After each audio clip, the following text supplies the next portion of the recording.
ayat 157. Allah Azza wa Jalla berfirman, "Falladzina amanu bihi wa 'azzaruhu wa nasaruhu wattaba'u an-nura alladzi unzila ma'ahu ulaika humul muflihun."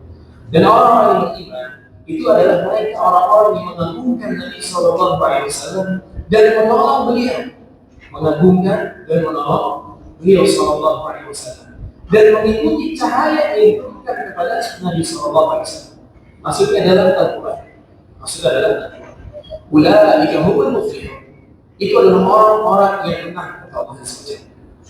Dalam ayat ini Allah Azza wa Jalla memberikan sebuah catatan hidup. Di antara bukti keimanan seorang mukmin adalah dengan mengagungkan Nabi Sallallahu Alaihi Wasallam dan menolong beliau. Dan menolong beliau. Itu adalah bukti atau tanda seseorang itu beriman. Jadi kalau ada yang kebalikan yang malah benci dengan Nabi SAW, tidak mengagungkan Nabi SAW, bahkan tidak menolong Nabi, maka mereka adalah orang-orang yang beriman. Maka mereka adalah orang yang beriman. Kemudian juga firman Allah SWT yang ketiga darinya adalah firman Allah di surat An-Nur, di surat An-Nur ayat 53. Jadi subhanallah, Nabi SAW itu punya bentuk pengagungan yang tidak seperti biasa. Artinya di luar dari manusia biasa. Ada bentuk-bentuk tertentu yang khusus untuk Nabi SAW. Di antaranya adalah Allah SWT melarang untuk memanggil Nabi dengan namanya langsung. Allah SWT melarang. Jadi kalau manggil Nabi harus disebutkan nama risalah, seperti ya Rasulullah atau ya Nabi Allah. Itu harus pemanggilan seperti itu. Dan itu berdasarkan firman Allah SWT di surat An-Nur ayat 63. Di mana Allah SWT berfirman, "La taj'alu du'a ar-rasuli bainakum ka du'a ba'dikum ba'dha." Wahai orang beriman, jangan jadikan panggilan kalian kepada Rasul sebagaimana kalian saling manggil satu sama lain. Kita kalau satu sama lain panggil nama. Abdullah, Ibrahim, Musa, Abu Bakar, Umar, Musa dan sebagainya. Tapi khusus untuk Nabi SAW tidak boleh sama sekali. Haram. Harus dipanggil Nabi SAW dengan sebutan risalah. Itu ya Rasulullah, ya Nabi Allah. Ini khusus untuk beliau. Dan tidak dikiaskan ke kita. Kita sebagai manusia jangan cinta popularitas juga. Artinya mau diagungkan dengan sebuah penyebutan kata enggak. Kita sebut saja nama kita sebenarnya masalah. Kemudian juga di antara bentuk pengagungan secara khusus untuk Nabi SAW adalah dilarang untuk mengangkat suara di hadapan Nabi. Dilarang, tidak boleh mengangkat suara di hadapan Nabi SAW. Dalilnya adalah firman Allah SWT di surat Al-Hujurat, di surat Al-Hujurat ayat kedua. Di surat Al-Hujurat ayat kedua. Itu firman Allah SWT, "Ya ayyuhalladzina amanu la tarfa'u aswatakum fawqa sawtin nabi." Wahai orang yang beriman, jangan kalian angkat suara kalian di atas suara Nabi.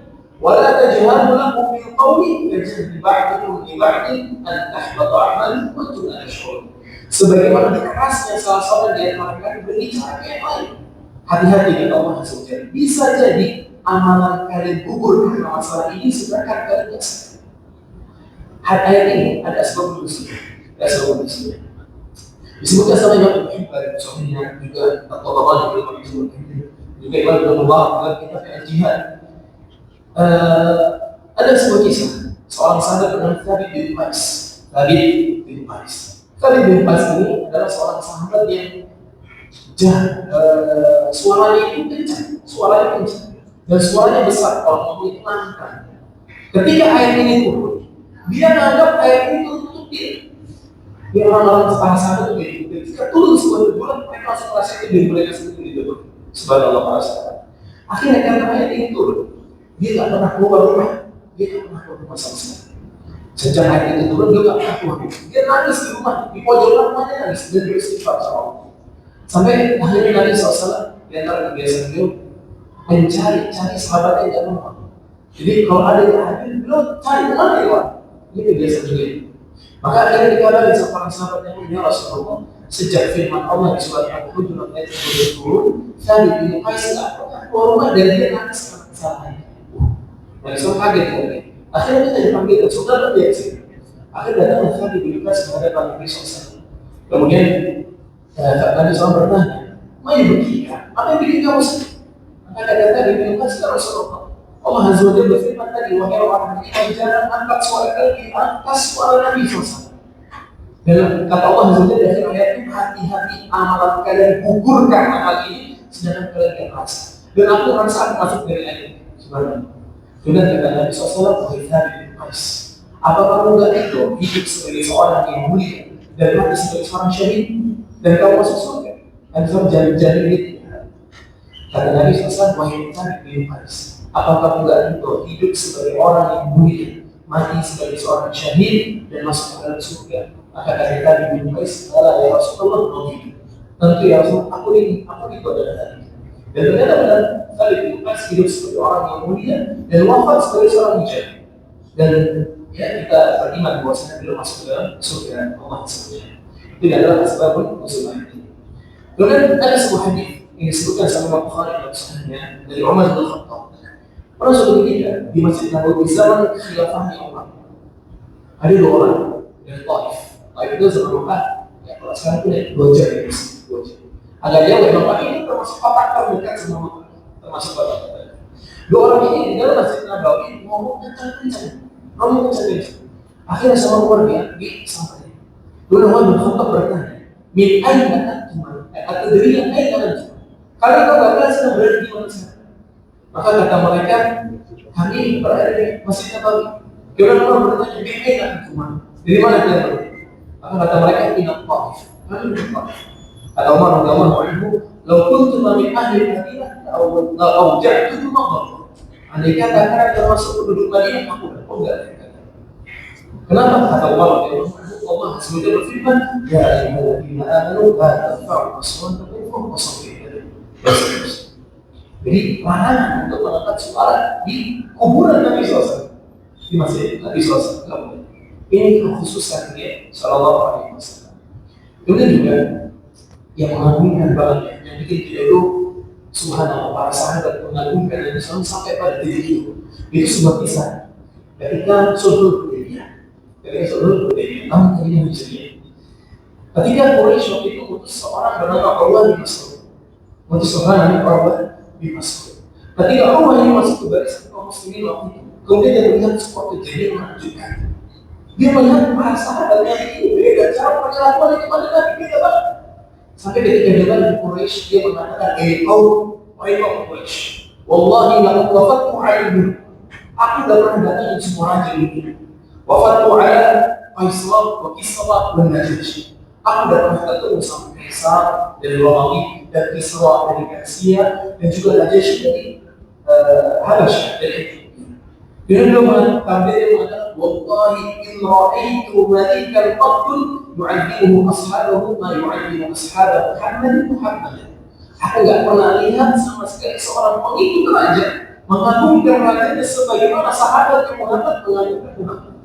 Kemudian disebutin apa dia? Jadi wallahi in tanakhamat nakhamatan illa waqa'at fi kaffi rajulin.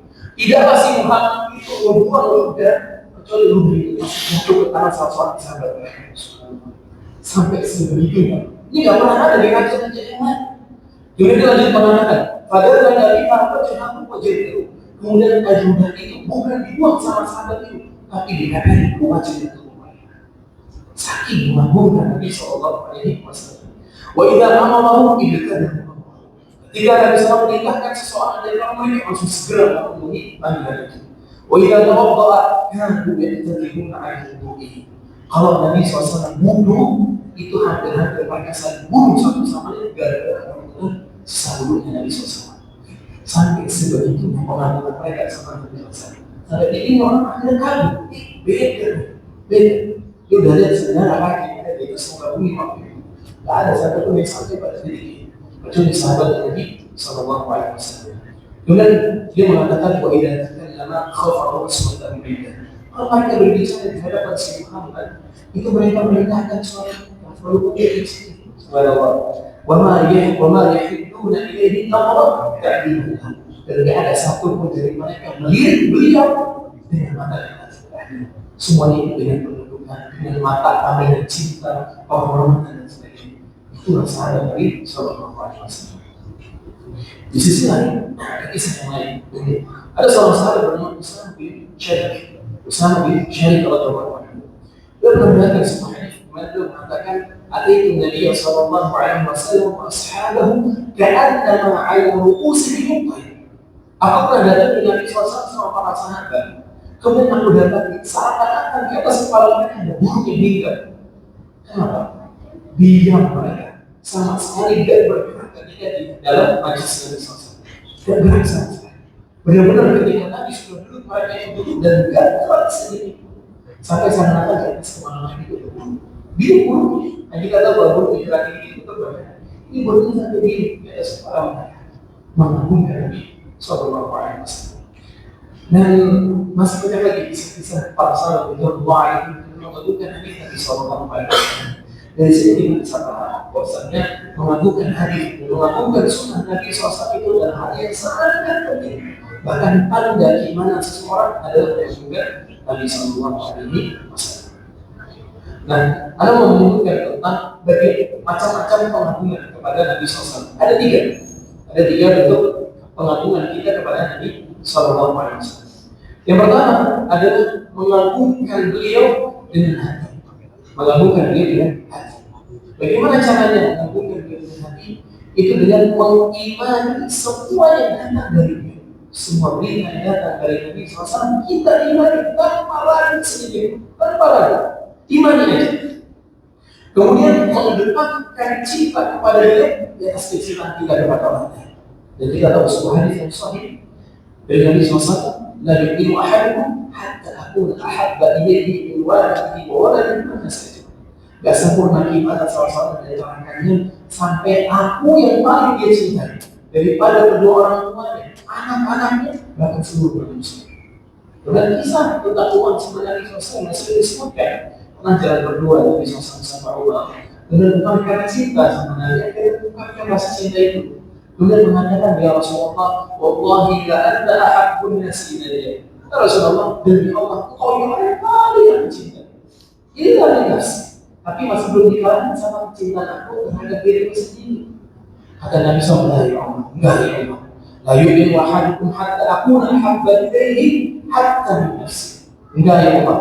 Keimanan kamu belum sempurna sampai aku lebih dicintai sama dia, bahkan lebih dicintai dia sama dia sendiri. Sudah kata Allah, Allah ya Rasulullah, anta ahabbun nasi. Sekarang ya Rasulullah, engkau manusia yang paling aku cintai. Kita harus mengembangkan cinta kita sama Nabi SAW atas cinta kita sama seluruh manusia. Kemudian juga mengagungkan beliau. Yang terbentuk pengagungan kita pada beliau adalah mengagungkan kedudukan beliau. Nabi SAW adalah mulia. Yang kedua, macam yang kedua adalah mengagungkan beliau dengan lisan. Dengan lisan. Bagaimana caranya mengagungkan beliau dengan lisan? Itu dengan berselawat kepada beliau Sallallahu Alaihi Wasallam. Ketika nama beliau disebut, selawat. Ketika hari beliau disebut, maka selawat kepada beliau Sallallahu Alaihi Wasallam. Agungkan hadis Nabi Sallallahu Alaihi Wasallam. Jangan ditaruh di tempat yang hina. Jangan disepelekan hadis Nabi SAW sedang dibacakan. Tunduk dan dengarkan hadis itu sebagaimana kita mendengarkan ayat Allah saja. Karena kita lagi berbicara tentang wahyu kedua untuk kita. Sumber kita adalah satu dua, Al-Quran sama Sunnah Nabi SAW. Maka satu sampai dua sama berarti tidak ada bedanya. Makanya para ulama dulu mengatakan Al-Quran dan Sunnah itu satu kesatuan, bukan pakai berbeda, tidak satu kesatuan. Jadi ini ala kata itu satu-satu, jadi harus bareng. Kalau kamu ada Quran, berarti kamu wajib ambil Sunnah. Kalau kamu masuk ambil Sunnah, kamu wajib ambil Quran. Gak boleh dipisah. Kalau dipisah susah, pasti sedikit, pasti jadi munafik. Seperti orang-orang yang sendiri tidak mungkin Sunnah, orang-orang yang jawab Sunnah. Maka itu mengatakan kami cuma mau berhubung dengan Al-Quran saja. Gak boleh dari kita. Akhirnya mereka mengatakan sholat tidak dijelasin dalam Al-Quran, tata cara zakat tidak dijelasin dalam Al-Quran, cara berpakaian yang benar tidak dijelasin dalam Al-Quran. Bingung mereka. Akhirnya sesat mereka beragama sesuai ini. Demikian juga sebaliknya orang yang berpegang cuma sama surga sama Al-Quran masih sesat. Perintah-perintah dasar itu dari Al-Quran. Hadis Nabi itu sifatnya menafsirkan Islam. Jadi fungsinya. Jadi nggak boleh. Yang ketiga, adalah mengabulkan sunnah beliau atau hadis beliau dengan anggota tubuhnya. Dengan apa caranya? Dengan mengamalkan syariat beliau. Sholat kita, sedekah kita, puasa kita, cara berpakaian kita, cara bersifat kita harus ikuti caranya Nabi SAW. Itu bentuk pengakuan kita.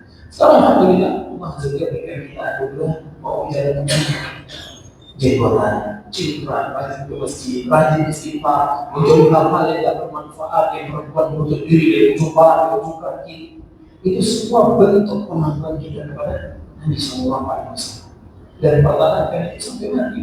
Sampai ya, mungkin banyak orang yang diuji dengan dicela sama orang lain, diusir, disakiti. Tugasnya satu salah. Tugasnya satu itu salah. Kemudian ada yang menyebutkan sebuah kisah sebagai salah. Tadi itu adalah kisah dari para sahabat. Masalah bagaimana mereka mengabulkan hadis Nabi SAW. Ada sebuah kisah disebutkan sama Syekh Al-Islam ketika mewakili perkataan Imam Malik rahimahullah, kullu qawlin yukhad wa yurad. Semua ucapan itu ditolak illa sahib hadal, kecuali penghuni kuburan ini sambil juga kuburan Nabi SAW. Kata Syekh Al-Islam, ini menjadi dalil bahwasanya pengakuan kepada Nabi SAW itu sama saja ketika beliau masih hidup atau ketika beliau sudah harus dimuliakan, harus dimuliakan. Kemudian dia menunjukkan sebuah kisah dari Imam Malik. Imam Malik bercerita, kalau aku menyampaikan sebuah hadis kepada kalian, kemudian lewat nama seseorang bernama Ayyub As-Sakhtiyani, maka Ayyub aku saksikan kepada kalian adalah orang yang terbaik dalam masa.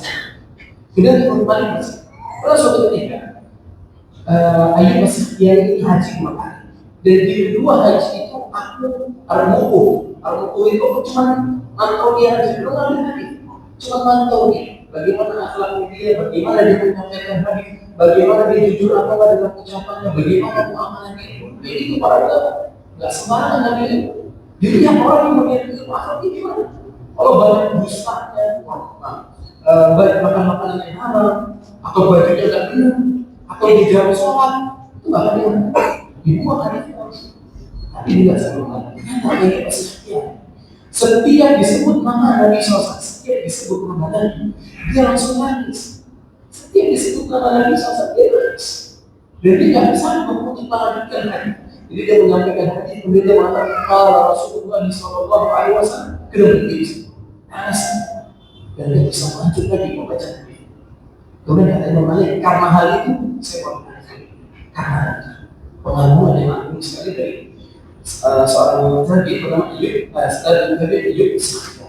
Kemudian ada kisah yang lain dari Imam Malik sendiri. Ada salah seorang murid bernama Mus'ab bin Abdullah. Dia bercerita, Imam Malik ini dulu kalau disebutkan nama Nabi SAW di telinganya, wajahnya berubah langsung. Wajahnya langsung. Kemudian kepalanya langsung pulih. Kemudian menangis. Sampai hal itu bikin orang-orang yang hadir di majlis itu merasa kasihan sama dia. Akhirnya tinggal karena kasihan. Nangis, coba disebutin nama Nabi SAW. Pengagungan yang luar biasa dari seorang imam. Kemudian ada kisah yang lain dari seseorang bernama Ja'far bin Muhammad ini kata Syekhul Islam, orang yang suka tersenyum, orangnya indah, orangnya gampang bergaul. Tapi setiap disebut hadis Nabi SAW di sisi dia mukanya langsung kuning. Maksudnya berada untuk wajah.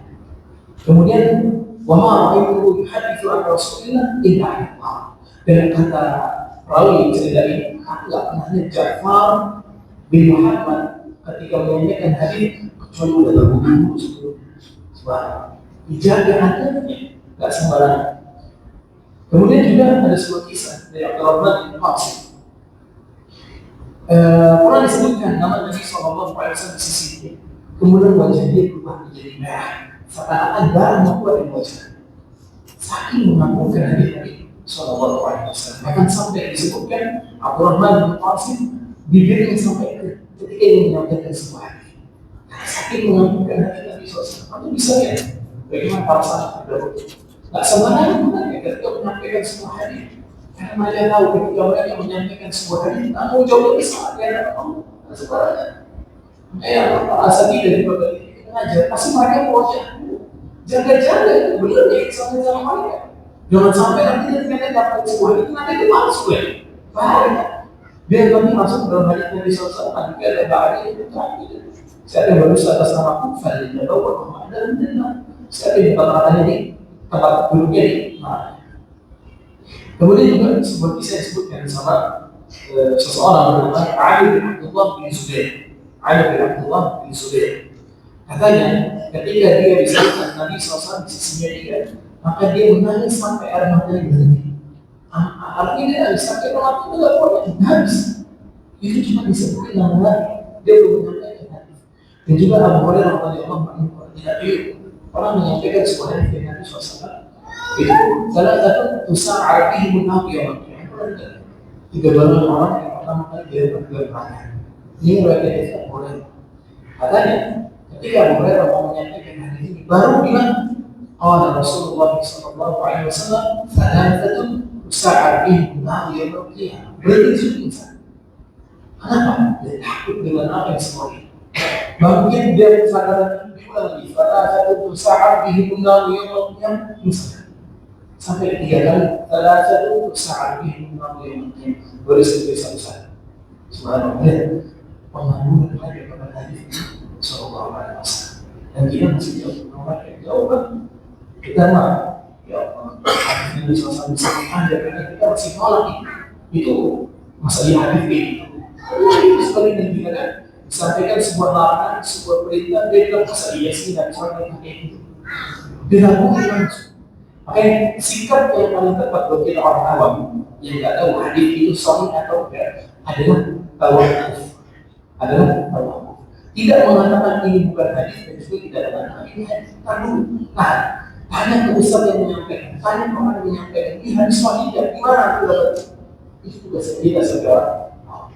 Jangan langsung ini salah hati ngomong begini dan begitu. Kenapa semua hadis misalnya palsu semua? Kita langsung Masya Allah, hadis luar biasa gitu. Dan bisa gini, aduh, ini benar yang disampaikan. Kecuali atau sudah tahu beberapa hadis itu memang masyhur banget di telinga kita, kayak di gambar Ahmad bin Dian, bahkan tambah di kanan sesuatu.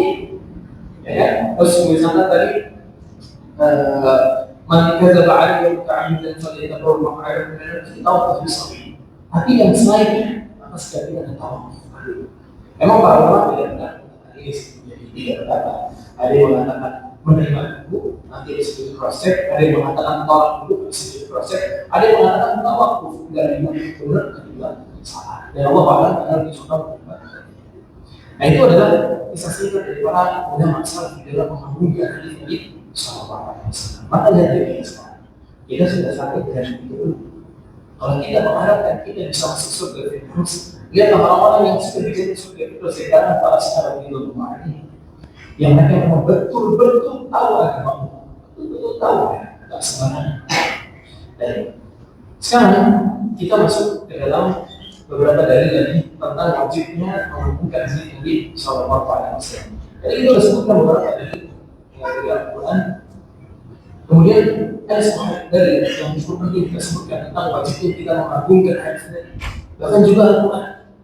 Itu firman Allah SWT di surat An-Nur ayat 51. Ini sekali lagi surat An-Nur ayat 51.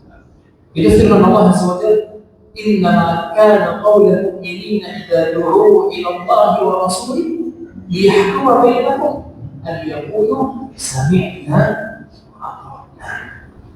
Dan tidaklah ucapan orang yang beriman ketika mereka disuruh kepada Allah dan Rasulnya agar Rasul itu menetapkan perkara itu adalah mereka, kecuali mereka cuma ngomong dua kata, sami'na, kami dengar dan tidak ada pilihan selanjutnya. Dan waktu itu ada sebuah kisah lagi dari Sahur ini. Ada sebuah kisah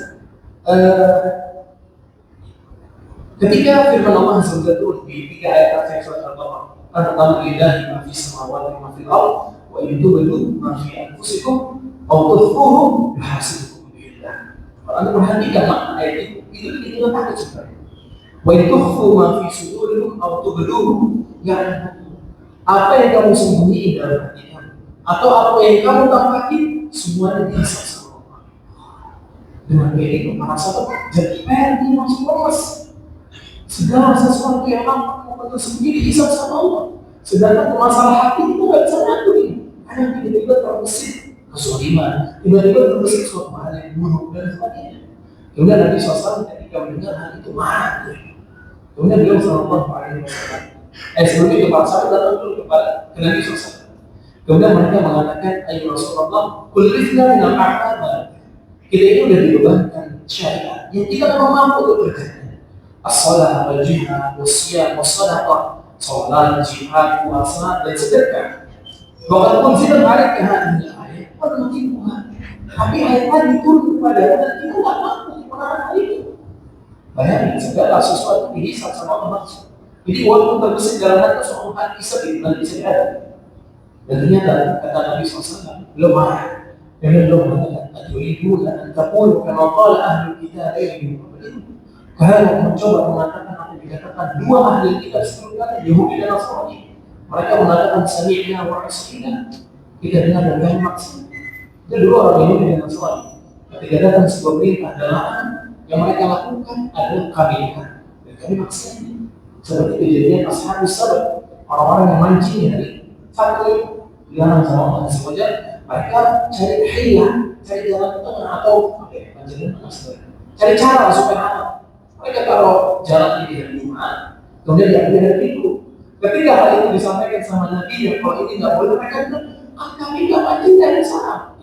Ya benar juga, dia bilang aja, benar sih. Dia naruh Jumat, kemudian Minggu, satunya aja dia ngapain. Tapi itu tetap dilarang sama Allah SWT.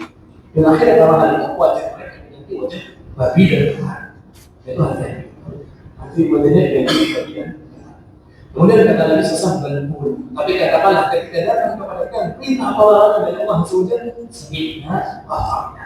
Kami dengarkan taat. Ghufranaka rabbana wa ilaikal masir. Ampunanmu ya Allah yang kita minta dan kepadamu akan kembali. Akhirnya Allah SWT turunkan dua ayat lagi. Itu firman Allah SWT, ada Rasul sila ilaihi ka wa qul mu'minun sampai firman Allah dari Allahu Subhanahu wa ta'ala bersama kalian.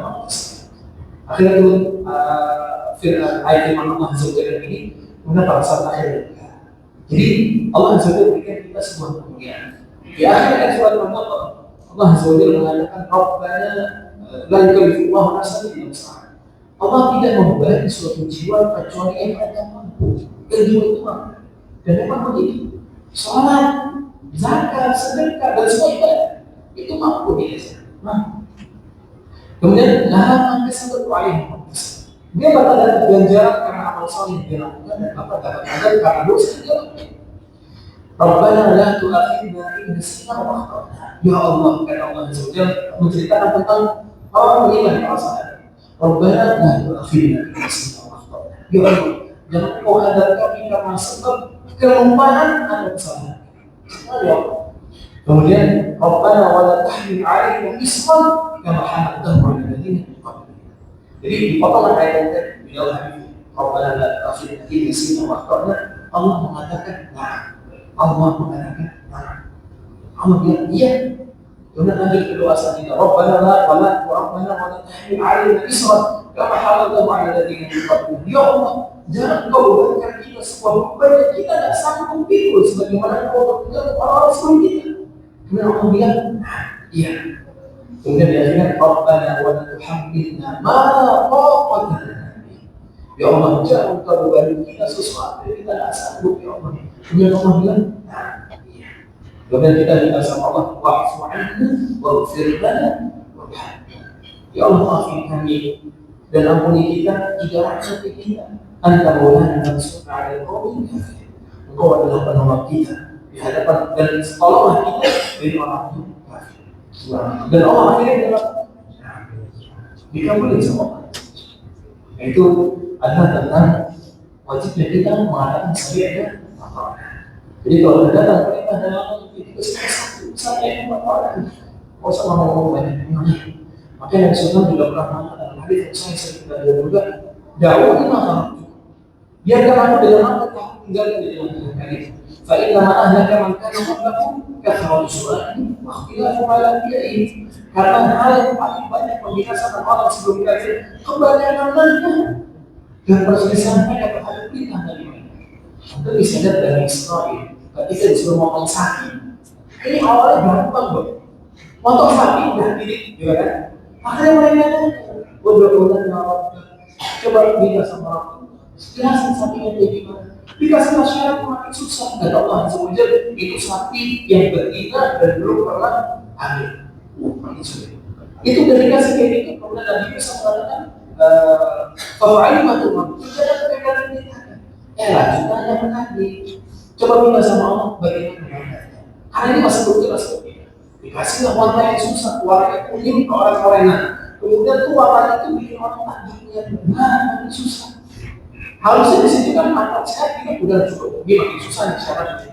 Pak Joko, coba ini masih belum jelas. Jelasin lagi gitu. Akhirnya dikasih syarat yang lebih susah. Ini sapi warnanya di betina, kuningnya bikin mata takjub. Kemudian ini nggak pernah dipakai untuk membaca, nggak pernah dipakai untuk memilah tanah. Kemudian dalam keadaan sehat, dan itu bisa syarat. Subhanallah. Padahal kalau mereka yang Allah langsung mati, selesai kok bisa kan? Makanya kami pernah kisah dari Ustaz beda dulu. Dari pesantren, kan mata bedanya di pesantren kalau dipakai pulpen dia dulu. Kemudian ujian datang, kemudian diberikan semuanya tulis jawaban dengan pulpen. Ini Ustaznya nggak nyebutin spesifik pulpennya kayak apa, ya kan? Pakai pulpen. Muncullah pertanyaan, Ustaz, warna apa? Dibilang Ustaz, warna merah. Wah, semuanya kan tahu warna merah itu haram untuk santri kan? Akhirnya semua orang begitu. Waktu mereka berkurang betul. Kemudian mereka bertanya, Ustaz, di lokasi ini atau di lokasi yang lain? Ya, kemudian kata Ustaz apa? Pakai kertas Quran. Nyari lagi banyak keliling pesantren. Nyari kertas Quran dibagi-bagi betul. Kemudian bisa dilihat, kalau kalian sudah diperintahkan sesuatu tidak spesifik, sudah ada lagi, bisa bisa. Kemudian berikutnya Nabi SAW, tapi maaf dengan mereka kemudian kafatu su'alihim wa ikhtilafu al-anbiya. Kebanyakan dan sisi Sallallahu Alaihi Wasallam. Jadi itu adalah permasalahan yang kita azas sedikit dan lanjut ke poin berikutnya. Itu tentang aspek bagaimana kita itu melakukan itu gimana. Tadi kita sudah sebutin macam-macamnya ya. Sekarang bagi penerapan penerapannya dari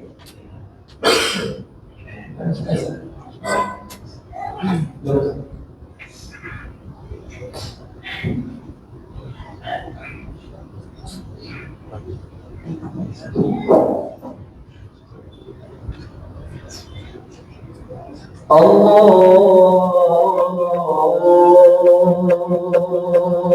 Akbar, Allahu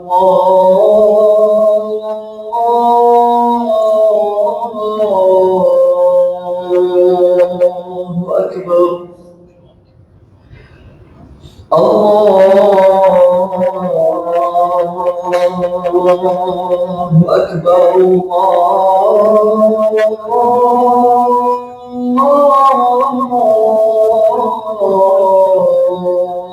Allahu Akbar.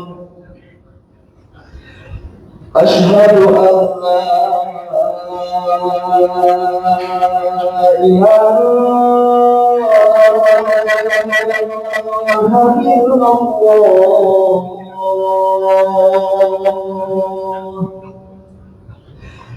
Asyhadu an la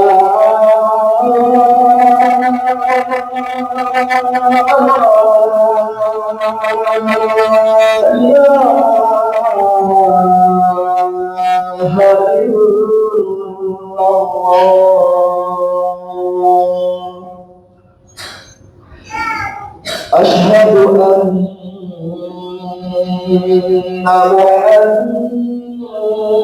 Muhammadar Rasulullah.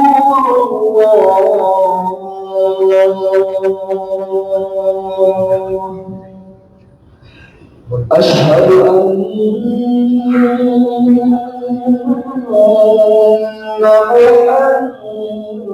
Muhammadar Rasulullah.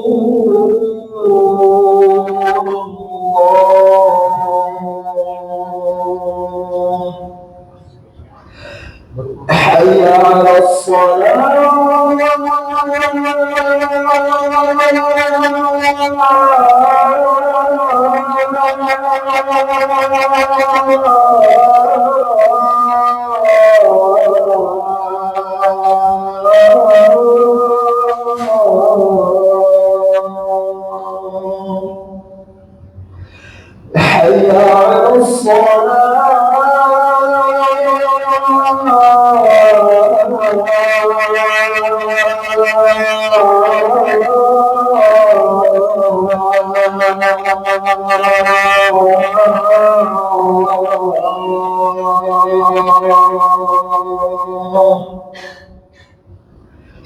حي على حي على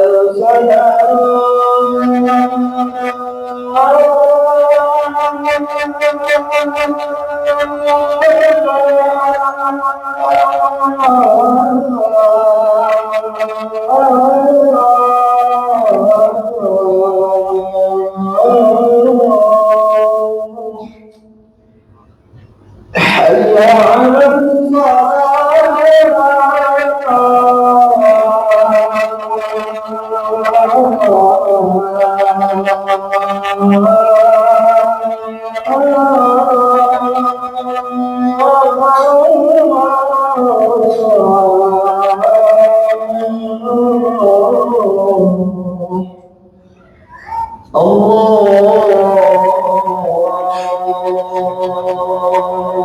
أكبر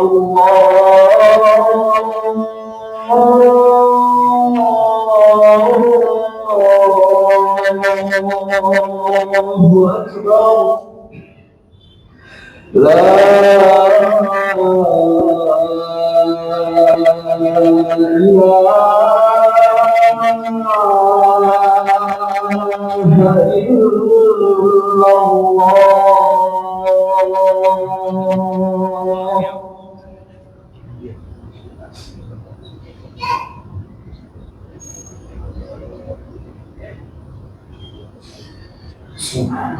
Alhamdulillah, wassalatu wassalamu ala rasulillah wa ala alihi wa sahbihi wa man. Kita lanjutkan waktu Muhammad berbunyi. Ini pembahasan malam dari pembahasan kita pada malam ini itu bukan aspek mengagungkan, tapi ada makna hakikat dari mengagungkan Nabi Sallallahu Alaihi Wasallam. Dan mungkin maknanya memerlukan satu dulu ya, karena satu poinnya panjang pembahasannya. Itu yang pertama adalah kita dalam menentukan hadis Nabi, kita tidak boleh membentukkan hadis Nabi dengan dalil kebenaran. Dalil kebenaran. Tidak boleh menafsirkan hadis Nabi dengan dalil-dalil pembenaran. Dalil kebenaran. Dan dalil kebenaran apa? Dalil kebenaran apa? Ini bukan dalil kebenaran, tapi dalil pembenaran. Artinya manusia biasanya pakai empat hal ini untuk membenarkan sesuatu, untuk membenarkan. Ada apa? Yang pertama adalah akal atau rasionalis. Kalau bahasa Arab sebutnya akal atau rasionalis. Nanti saya sebutin contohnya satu-satu yang maksudnya. Yang kedua adalah kias, analogi. Kias atau analogi. Yang ketiga adalah adzauq. Adzauq itu artinya perasaan atau intuisi. Perasaan atau intuisi. Adalah sebutan. Yang keempat adalah as-siyasah. As-siyasah itu politik. Mulai gambaran ya. Kita masuk yang pertama, akal. Maksudnya gimana? Itu menjadikan tolak ukur kebenaran adalah akal murni saja. Sedangkan kita umat Islam mengambil kebenaran dan sesuatu yang tidak benar itu dari mana? Dari Al-Quran dan hadis Nabi SAW dari dua ini. Kita tahu sesuatu itu nggak boleh, nggak baik itu dari mana? Al-Quran dan hadis Nabi. Tapi ini ada dalil kebenaran yang kadang menjadi dalil buat manusia membenarkan perbuatan ini. Itu dengan akal ini. Contoh membenarkan atau menolak dalil dengan akal. Contohnya, mengatakan bahwasanya malaikat itu nggak ada, ada itu nggak ada. Karena nggak bisa dibuktikan secara rasional. Masa ada makhluk makhluk punya nama saya bisa terbang? Ada bukti? Mustahil. Akal menolak. Ini nggak boleh nih. Ini nggak boleh.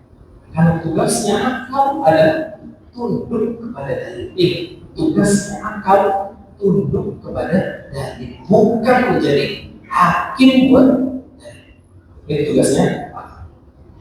Contoh kedua dari akal, misalkan mengatakan kejadian Isra Mi'raj itu terjadi, tapi Nabi SAW itu nggak mungkin pakai fisik asli beliau, nggak mungkin. Karena mustahil sekali di zaman itu dari Mekah ke Baitul Maqdis cuma semalam, bukan cuma Mekah ke Baitul Maqdis, Mekah Baitul Maqdis langit tujuh Baitul Maqdis Mekah. Ini kan kayak subuh, mustahil, nggak mungkin. Akal sehat orang nggak sehat. Menurut orang-orang ini ya, menurut orang-orang ini, saya katakan ente nggak mengagumkan ada bisnis, ada orang ada semua dari cintai semua maka juga sebenarnya paham ya? Jadi menjadikan akal sehat, akal murni, akal sehat, akal murni itu dalil pembenaran, dalil pembenaran. Yang kedua adalah kias, itu analogi, itu membandingkan dua hal. Analogi itu membandingkan dua hal, tapi saling berpengaruh belakang satu sama lain. Ini adalah ilmu usul fikih disebut dengan qiyasul batin, qiyasul batin, qiyas yang salah, analogi yang keliru. Contohnya, ini contohnya adalah ketika orang-orang kafir Quraisy, mereka ini mengatakan kalau Allah Azza wa Jalla tidak mau berhala ini disembah, harusnya Allah Azza wa Jalla langsung binasakan itu berhala. Tapi Allah bilang ya, itu berarti Allah mengizinkan hal yang demikian. Baik, pemahaman ini ya, sesat gitu ya. Ini disebut dengan analogi kedua. Dan Allah bahkan disebut dalam Al-Quran.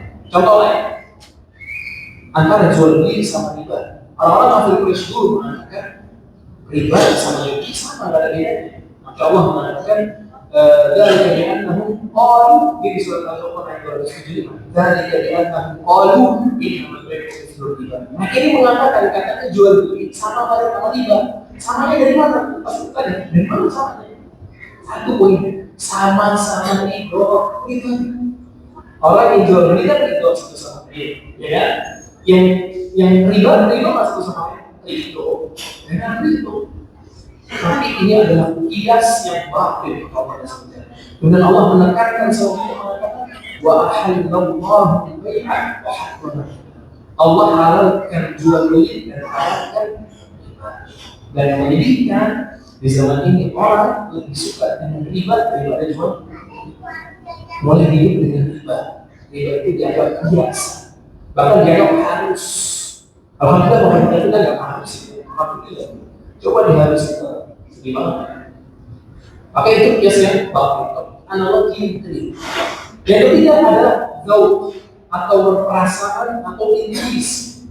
Ini terjadi sama orang-orang sufi. Orang-orang sufi itu punya dalil yang disebut dengan gaul. Jadi pembesar itu diberikan sama Allah itu perasaan yang kuat gitu. Jadi dia tahu mana yang benar, mana yang salah, cuma dari perasaan dia. Contohnya orang yang mengatakan sebagian orang sekarang mengatakan dengerin musik itu lebih menenangkan daripada mendengarkan. Ya, ini mungkin sebetulnya banyak orang-orang merasa dengar musik itu lebih menenangkan daripada baca. Ini dia benar membantah dari Al-Quran dan hadis Nabi dengan perasaan. Kayaknya enak ini, kayaknya. Atau misalnya saya kalau berzikir dengan cara begini, misalkan caranya sambil handstand, sambil baca istighfar 1000 kali, itu di tengah-tengah kuburan itu begini saya. Ini perasaan. Ya bisa jadi. Kalau Al-Quran dan hadis Nabi bisa melarang hal kayak gitu, nggak boleh. Hadis Nabi juga begitu kan? Tapi itu contoh. Ya, ini nggak boleh. Dan ini kebanyakan dari orang yang keempat adalah politik. Ini banyak terjadi. Itu di mana politik digunakan untuk menentukan Al-Quran syariat secara umum. Contoh, kita tahu yang namanya khamar dan juga diharamkan kan ya? Tahu semua. Khamar juga nggak boleh. Minuman keras dan tapi pemerintah karena menggunakan kekuasaannya politik mereka mereka memaksa rakyatnya untuk minum khamr dan berjudi. Ini namanya membantah dalil dengan politik. Ini semua disebutkan sama Imam Ibnu Qayyim dalam kitabnya I'lamul Muwaqqi'in. I'lamul Muwaqqi'in itu bisa rujuk di sini. Ada 4 ini disebutkan sama Imam Ibnu Qayyim. Dan 4-4-nya disebut dengan al-mu'aridat as-sahih. Al-mu'aridat as-sahih. As-sahih. Al-mu'aridat al-arba' as-sahih. 4 dalil kebenaran yang banyak dipakai manusia. Jadi dari 4 tadi kita bisa paham. Dan kita mungkin tahu, bahkan melihat dari 4 poin ini bisa dipakai sama manusia untuk menolak kebenaran. Gak masuk di akal. Contoh misalnya ini, masa cuma gara-gara cingkrang masuk neraka? Ini gak masuk di akal kan? Masuk cuma karena hal sepele ini sampai masuk neraka. Ya memang gak masuk di akal. Sebenarnya yang bilang Islam harus masuk di akal. Ya. Kemudian juga ya perasaan selalu terjadi. Terkadang mengedepankan perasaan daripada dalil. Dan ini semua adalah hal-hal yang ya. Jadi ini baru poin pertama dari makna mengagungkan sunnah Nabi Sallallahu Alaihi Wasallam. Dua poin lagi, insya Allah kita sebutkan di pertemuan selanjutnya. Oke, ini yang bisa saya sampaikan. Semoga ini bermanfaat. Dan ini mungkin jangan kita ketahui tentang poin tadi. Itu dalil-dalil kebenaran, bukan dalil-dalil kebenaran. Dalil-dalil kebenaran itu ada 4: akal murni atau rasionalisme. Yang kedua adalah kias yang keliru atau analogi yang keliru. Yang ketiga adalah dzauq, perasaan atau intuisi. Dan yang keempat adalah politik atau siasat. Itu semua dipakai sama manusia untuk membenarkan perbuatan mereka dan untuk membantah dari syar'i dan sudah jelas melarang atau memberitakan sesuatu. Oke, demikian yang bisa sampaikan. Semoga sedikit bermanfaat. Bila taufiq wal hidayah, kita berdoa kepada majlis. Assalamualaikum warahmatullahi wabarakatuh.